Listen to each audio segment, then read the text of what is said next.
Los dejé con la inquietud de que, bueno, el Pata Medina va preso, van otros presos, hay otros que se murieron y que no van presos, pero si alguien revela a quién le suministraba fondos todo el gremio del Momo Venegas, puede ser un escándalo. Pero evitemos eso para preguntarle a Natalia,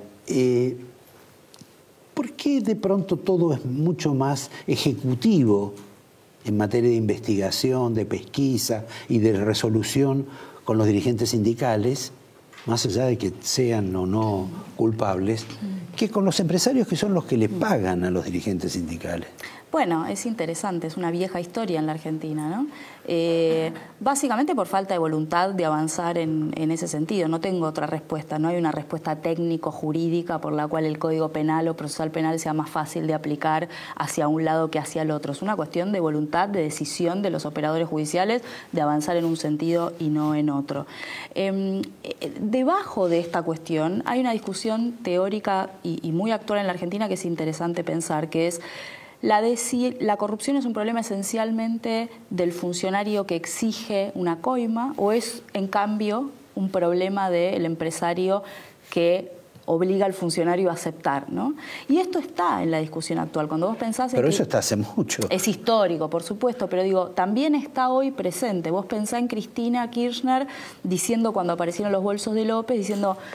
Bueno, hay que preguntarle a López quién le dio los bolsos, yo no se los di, ¿no? Se los habrá dado un empresario, vayan a preguntarle quién fue. O diciendo en la entrevista con Luis Novarecio hace 15 días, bueno, acá hay que ver quiénes son los corruptores, ¿no? Este concepto de los corruptores. Esa es una visión prejuiciosa desde mi punto de vista, pero muy, muy vieja y que sigue presente en algunos... Pero aparte es tangible, porque la realidad es que los médicos corrompieron a los dirigentes sindicales con el sistema de las obras sociales y los sanatorios. Esto es medianamente público. Los de la Cámara de Construcción medianamente hacen lo mismo. Yo lo que digo es, a ver, yo lo que creo es que hay dos prejuicios. De un lado hay algunos que creen que el problema son los empresarios, ¿no? Y detrás de eso hay una teoría, diría hasta neomarxista en algunos casos, de algunos autores, que lo que dicen es, miren, el sistema capitalista es inherentemente corrupto, donde hay empresarios que quieren hacer negocios, verán cuál es la mejor manera de obtener mayores rentas y si tienen que pagar, pagan. Los inversores extranjeros van a los países y si los países son países subdesarrollados en los cuales hay que pagar coimas, pagan. De hecho, hasta hace unos años en algunos países europeos se podían deducir impuestos si vos pagabas coimas. No, figuraba en la Constitución. Alemania tenía en su Constitución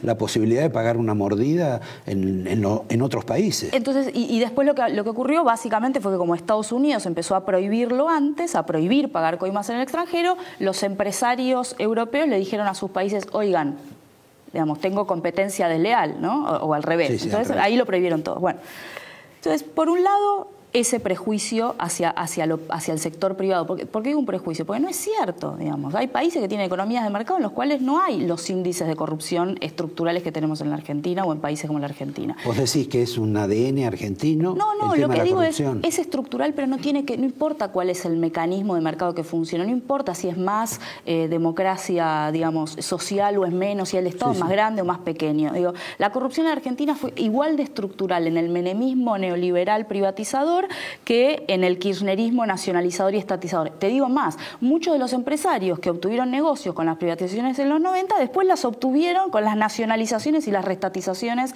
en los gobiernos kirchneristas, digo, los mismos empresarios. Los malos, que son malos, seguramente el Pata, el del SOMU o cualquier otro que esté preso, siempre son del mismo sector. Del otro lado no aparece ninguno, salvo casos muy particulares. Ahora, tampoco aparecen, lo cierto es que tampoco aparecen los funcionarios. Esto es relativamente nuevo, que Jaime esté preso o... bueno, tenés a Lázaro Báez, un empresario, no era un funcionario y está preso. Pero digamos que ¿no? Lázaro Báez reúne una serie de condiciones que no es precisamente solo la de empresario. Bueno, entonces la pregunta es otra. La pregunta que vos querés hacer en realidad, pareciera lo que hay detrás de eso, no es tanto si son empresarios o funcionarios, sino a qué intereses responden y a quiénes representan. Si vos lo que me estás preguntando es, digamos, si en la actualidad el Poder Judicial avanza hacia un sector de la política o de la economía, no sé qué, que tiene que ver con el kirchnerismo y que no tiene que ver con el empresariado macrista que hasta hace 2 años era el que obtenía los negocios y ahora es el que gobierna, la respuesta es sí, eso es así. Ahora, esto no es un mérito del macrismo, es un mérito de los que gobiernan en la Argentina, es un mérito del poder. Históricamente en la Argentina, al que tiene el poder no se lo investiga mientras tiene el poder. Ocurrió durante el menemismo, ocurrió durante el kirchnerismo, con los mismos jueces y fiscales que tenemos hoy, no son otros, digo, los mismos jueces y fiscales, con algunas excepciones, por supuesto muy honrosas. Digo el caso, por ejemplo, del fiscal Federico Delgado, que es un tipo que investigó al poder siempre, cuando fue poder. Investigó al kirchnerismo, investiga al macrismo y esperemos que lo dejen seguir investigando. Pero con algunas excepciones, los operadores judiciales que no investigaron al kirchnerismo durante 12 o 15 años, hoy investigan al kirchnerismo y no investigan al macrismo. El caso del fiscal Delgado es interesante, es un fiscal que cuando apela, el fiscal de Cámara no lo acompaña en las apelaciones contra, por ejemplo, el caso de Arribas. Pero es el mismo fiscal de Cámara que tampoco lo acompañaba a ese fiscal o a otros en las apelaciones contra el kirchnerismo, por ejemplo, la causa Skanska. Entonces, si la pregunta es, ¿se investiga el poder? No se investiga el poder, pero no se investiga este poder como tampoco se investigó al poder que se fue. Ahora, convengamos que algo ha pasado, donde, bueno, creo que hubo una instrucción de la Corte para suprimir trámites dilatorios para avanzar en las causas. Yo lo que te quería preguntar es, antes había como una justicia lenta, ahora hay como una justicia veloz o diferente y más rápida. ¿El derecho dónde está? Y en el tacho, ¿no? El derecho no está ahí. O sea, el derecho no está ahí. Tampoco estuvo antes ahí. No, por eso te pregunto. A ver, a mí me parece que... No es un tema de velocidad solamente. Si efectivamente hubo una decisión de la Corte Suprema o del presidente de la Corte de bajar una línea hacia los jueces federales de estos señores se terminó, a mí me parece que eso es saludable. Yo lo celebro. Si eso fue así, que lo desconozco, pero si así fue, no, bueno, es público. Lo celebro, ¿no? Es público. Ahora... Y esta idea de termínenla porque se van a tener que ir, ¿no? Como se fue. Algunos se fueron por la puerta grande, porque a Yarvide, por ejemplo, lo dejaron renunciar, ahora lo están investigando, ¿no? Otros todavía están ahí. Ahora, la pregunta es, ¿por qué no se podía avanzar antes? ¿Es un problema de leyes? Digamos, no tenemos leyes buenas, esta idea que a veces está en la sociedad de no, la Argentina tiene unas leyes horribles. No es así. Hay algunos problemas. El Código Procesal Penal, por ejemplo, es inquisitivo y esto hace que los procesos sean muy lentos y engorrosos. Las posibilidades para un abogado o una abogada defensora de demorar una causa para que prescriba son infinitas. Esto es cierto. Pero si vos mirás empíricamente el problema, como lo han hecho algunas ONGs en la Argentina que estudiaron el problema de la impunidad, si querés. La impunidad, digo, porque Argentina tiene solo 7 condenas por corrupción en los últimos 20 años. Las causas demoran en promedio 15 años. En promedio, algunas 20. La razón principal que explica ese diagnóstico es la falta de voluntad de los operadores judiciales para avanzar. Cuando vos decís operadores, pues la gente de operadores... No estoy pensando en los términos que usan los periodistas. Operadores me refiero a los jueces, los fiscales, los funcionarios judiciales, las estructuras institucionales vinculadas a la decisión de causas, que no tienen la voluntad de avanzar, especialmente no la tienen en relación al poder vigente. La tienen ahora en relación al kirchnerismo y probablemente cuando cambie el gobierno, digo, por eso no celebren tanto los que celebran cierta... No celebran, se quieren quedar mucho tiempo. Bueno, en algún momento el gobierno va a cambiar y ahí empezaremos a ver que se abrirán las causas con cosas juzgadas írritas como las que vemos ahora en relación al kirchnerismo, pero en relación a algunos casos, digamos, realmente, yo diría, evidentes, de por lo menos conflictos de interés que podrían derivar en negociaciones incompatibles con la función pública, que ni se investigan en la justicia penal, ni se investigan en los organismos de control, digo, la Oficina Anticorrupción, la CIGEN, los mismos organismos que durante el kirchnerismo operaban como pisadores de causas, bueno, siguen operando de esa misma manera hoy. Hablando de pisadores de causas, hay un tema de bienes incautados de los presuntos o culpables de venalidad, de corrupción. Ese fenómeno, ¿antes existía o no? Porque ahora de pronto es como un logro del sistema democrático. Sí, es interesante. En realidad existe hace mucho tiempo esta idea de recuperar lo robado, no solo en causas de corrupción, sino en general en los crímenes económicos que generan muchas ganancias, lavado, trata, narcotráfico. La idea es poder tomar esos activos que se producen por el delito y que el Estado se los quede. Eso siempre existió, estuvo en el código. El problema es que no se usa. Los jueces y los fiscales no usan esas herramientas. Ahora es casi un eslogan de campaña manía, ¿no? Esto de recuperar lo robado. Entonces aparecen escenas como la de la semana pasada, la ministra de Seguridad con un avión como el tuyo, que era el avión de Báez, ploteado, avión recuperado de la corrupción, que le fue entregado en el marco de una causa penal al Ministerio de Seguridad. Eso está previsto en la legislación, hay algunos grises, digamos, no está tan claro que en algunos casos, por ejemplo, se permita el uso, porque ¿cuál es la mejor manera de preservar un bien? Báez no tiene una condena, si el día de mañana lo declaran inocente, lo absuelven, ¿qué hacemos? Nosotros. Le devolvemos el avión, ¿y el avión en qué estado va a estar? Digamos, se desvaloriza, por ahí está dañado, hay que sacar un seguro, el Estado lo tiene que cubrir ese seguro. Me imagino que un seguro de un avión o mantener un avión, los permisos, debe ser una cuestión bastante onerosa. Entonces, en realidad lo que uno debiera hacer con ese avión es subastarlo, hacerlo plata, poner la plata en una cuenta bancaria, generar intereses y el día de mañana, si el tipo es inocente, le devuelve la plata, los intereses y se terminó el asunto. Acá hay cierto marketing de querer usar los activos para mostrarle a la sociedad que los bienes vuelven. ¿Por qué este marketing? Porque en realidad en la Argentina, para que los bienes vuelvan, se necesita que se produzca un decomiso. Y el decomiso está atado a la condena.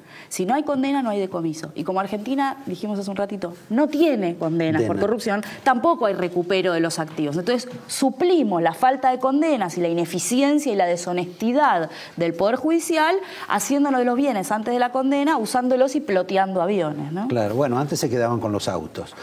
Lo siguen haciendo, digo, los jueces, muchos jueces federales de primer nivel usan los autos de los narcotraficantes en la Argentina.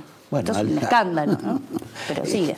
Les voy a pedir un minuto para volver otra vez con Natalia y avanzar en algo que quedó colgado, que es esto de la corrupción empresaria, porque no lo quiero abandonar, como tampoco quiero abandonar el PPP que está en el presupuesto de la Nación, y a ver la señora qué nos tiene para decir al respecto, porque parece un mecanismo nuevo para hacer cosas viejas.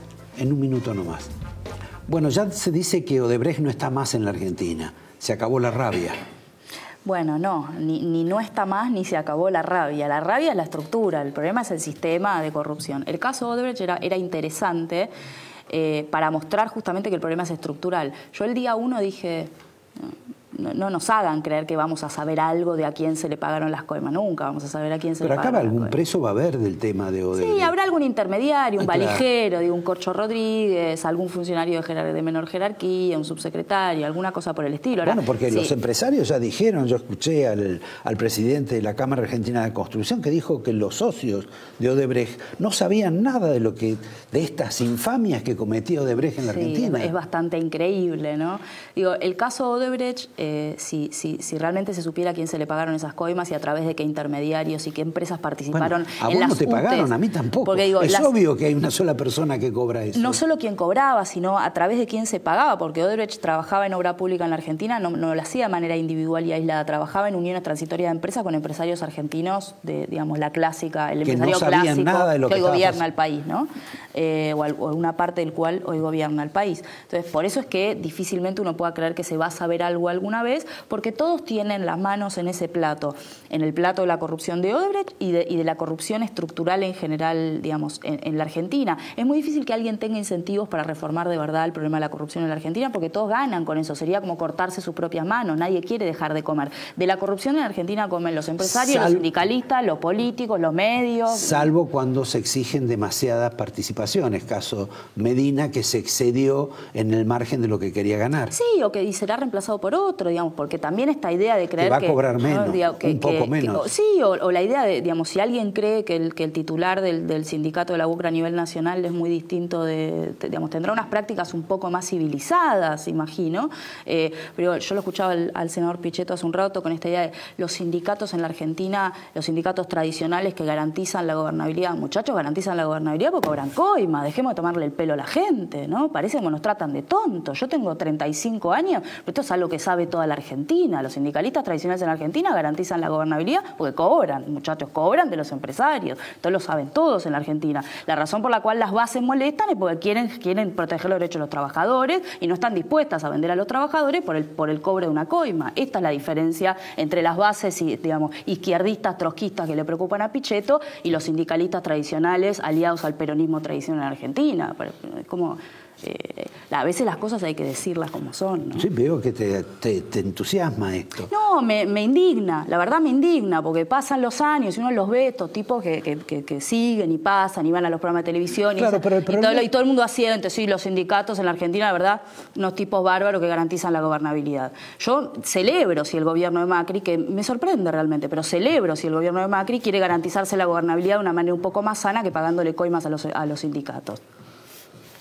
Bueno, pero dentro de 2 o 3 días seguramente Macri se va a reunir con todos los elementos de la CGT para explicar que él no está en una tarea de persecución, mucho menos del Lagarto, de las otras filiales que también cobraban como el Pata Medina. Bueno, eso, serán reemplazados por otro, digamos. Nadie, a ver, yo no le creo a nadie, a ningún dirigente en la Argentina que me diga que quiere luchar en serio contra la corrupción, porque para luchar en serio contra la corrupción algunas cabezas de su propio bando tendrán que caer. Sea el que hable un kirchnerista, un Frente Renovador, un macrista, digamos, quien sea que hable, está implicado de alguna manera alguien en su sector. Un ejemplo solamente. Odebrecht financió buena parte de las campañas políticas presidenciales en la Argentina. El único partido que aparentemente no recibió dinero por aporte fue la coalición cívica. Entonces, ¿alguien puede creer que de verdad puede haber voluntad de algún sector realmente para avanzar en alguna de las causas de Odebrecht? No, hay algún funcionario judicial, digo, de nuevo, Delgado, algún juez o alguna jueza que tienen alguna intención de avanzar y no los dejan. Está claro que no los dejan, ni de un lado, digamos, ni de quienes protegen a los exfuncionarios kirchneristas, ni de quienes protegen a los empresarios que en ese momento pagaban las coimas con Odebrecht y que hoy gobiernan el país. A propósito de cómo se gobierna el país, en el presupuesto apareció esta figura nueva que va a facilitar presuntamente las inversiones en la Argentina y que me parece que van a ser protagonizadas por los empresarios, que es el tema del PPP. Esto de que, para resumirlo creo, los empresarios, como el Estado no tiene plata o le cuesta muy cara la plata, va a tomar prestado de los empresarios y los empresarios van a hacer las obras. Exacto, sí, las participaciones público-privadas. Son estas cosas que se ponen de moda, yo digo, a nivel de los bancos multilaterales, digamos, de los financiadores y de los que de quienes nos dicen qué es lo que hay que hacer para ser modernos. Hoy son las PPP, antes eran otras cosas. El problema de las participaciones público-privadas en materia de obra pública es que, por supuesto, te habilitan la posibilidad de conseguir financiamiento para grandes obras de infraestructura que de otro modo no podrías realizar, pero si vos ponés eso sobre un sistema de obra pública que es de los más precarios de toda América Latina y el Caribe, como el que tiene Argentina, solo un dato. Argentina hace obra pública con una ley de 1947, sí, ¿no? Una ley que tiene 70 años.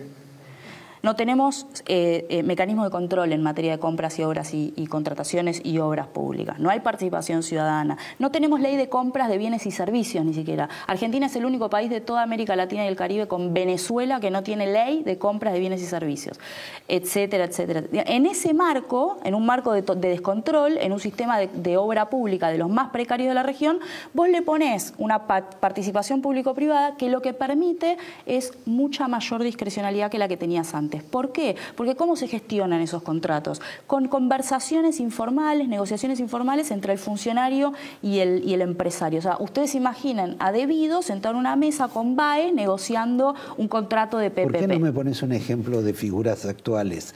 No de los que o imaginen a Macri negociando con su amigo Caputo un contrato de participación público-privada de manera discrecional. Muchas gracias. Gracias a vos. Cumplimos la nota, te doy el angelito. Yo te dejo el primer capítulo de mi tesis doctoral que está en proceso de elaboración. La tesis se llama La máquina de la corrupción, hiperpresidencialismo y capitalismo de amigos en la Argentina. Bueno, parece entretenida.